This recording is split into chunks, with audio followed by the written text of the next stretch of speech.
Gracias, Miguel Ángel. Muy buenos días a los integrantes de la mesa. Buenos días al amable auditorio de Panorama 91. Muy amigos todos. Comentábamos hace rato, güero, del problema de uno de los elementos más importantes para la economía mexicana y la economía mundial, que es la inflación. Es un tema que hemos planteado en este espacio, particularmente en las últimas semanas.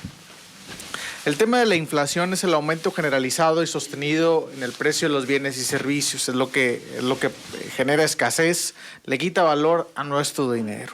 Pues fíjense que el encargado en nuestro país y generalmente el encargado alrededor del mundo de combatir esta condición inflacionaria es el Banco Central.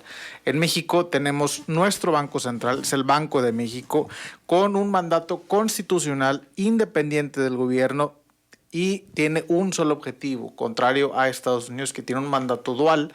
En México, nuestro Banco Central tiene el objetivo de combatir la inflación, o dicho de manera técnica, de preservar el poder adquisitivo de nuestra moneda.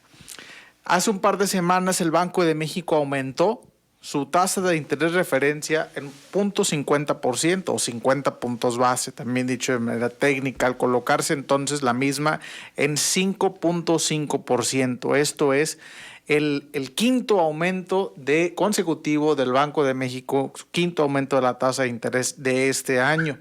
La misma es la principal herramienta para combatir la inflación. El Banco de México tiene una cartera de herramientas o una variedad de herramientas para combatir la inflación. Entre ellas está el tono de sus mensajes, el tono de sus comunicados, las conferencias de prensa, también lo que emiten mismo los integrantes de esta Junta de Gobierno, pero la principal herramienta es esta tasa de interés referencia, es la que le cobra el Banco de México a las instituciones financieras y a su vez las instituciones financieras, que son las que nos proveen de los servicios mismos, también generalmente no, la tasa de interreferencia del Banco de México no es la que se nos cobra a nosotros cuando solicitamos un crédito, porque hay una prima de riesgo. Entonces eso es lo que aumenta la tasa de interreferencia. Claro que si usted solicita un crédito mañana, obviamente no le van a cobrar 5.5%, generalmente es 2 o 3 veces más,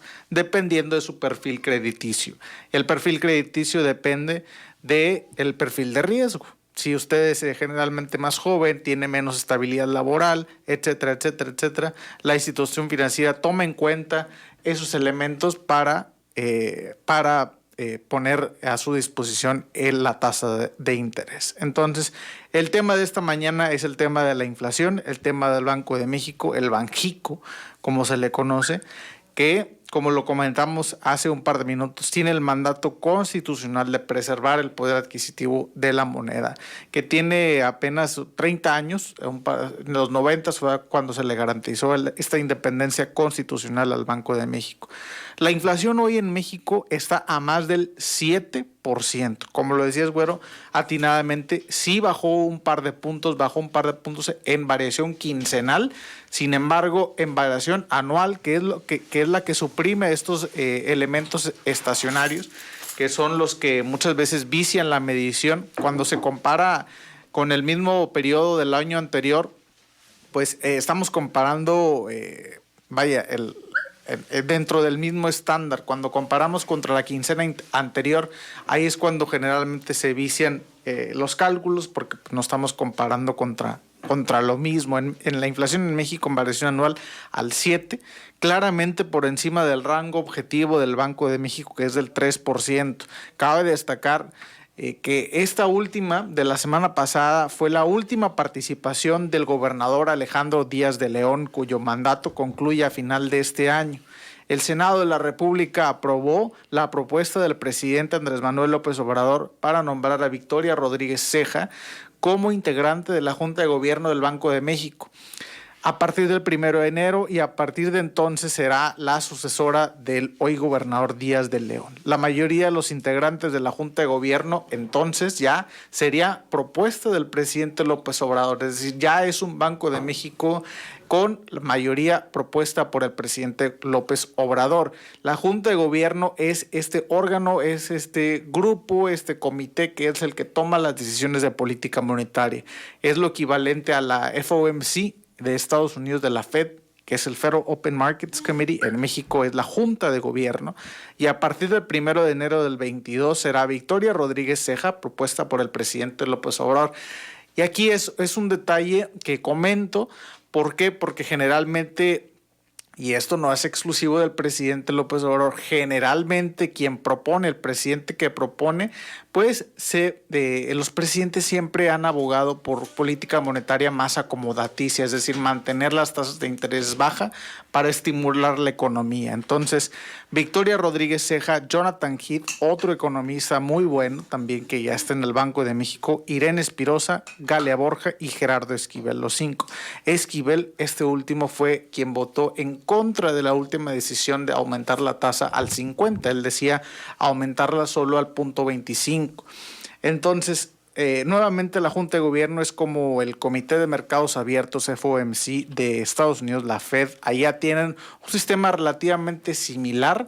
Allá sí el presidente propone, el Senado dispone. Tienen este comité de directores. Aunado a este comité de directores se incorporan presidentes de lo que ellos conocen como bancos de distrito de la Reserva Federal, que están ubicados a través de todo el país. Está la Reserva Federal con sede en Dallas, la Reserva Federal con sede en Kansas, la Reserva Federal con sede en San Francisco, etcétera, etcétera.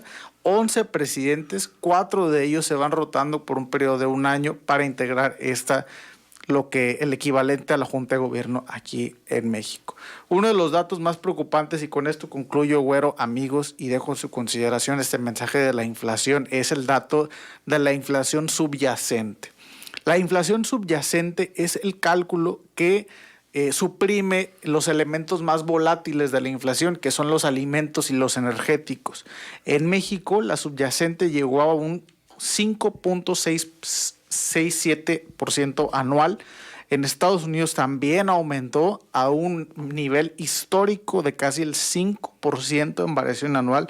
Este dato de la inflación subyacente es el que preocupa a los economistas, a los que toman las decisiones en lo que tiene que ver con la inflación, porque ya se está viendo cómo esta condición inflacionaria pues ya se empieza a colar a través de todos los rincones del país y se empieza a hacer menos transitorio esta inflación y se empiezan a anclar estas expectativas, porque no basta también con ver el índice, con ver el número, también la gente.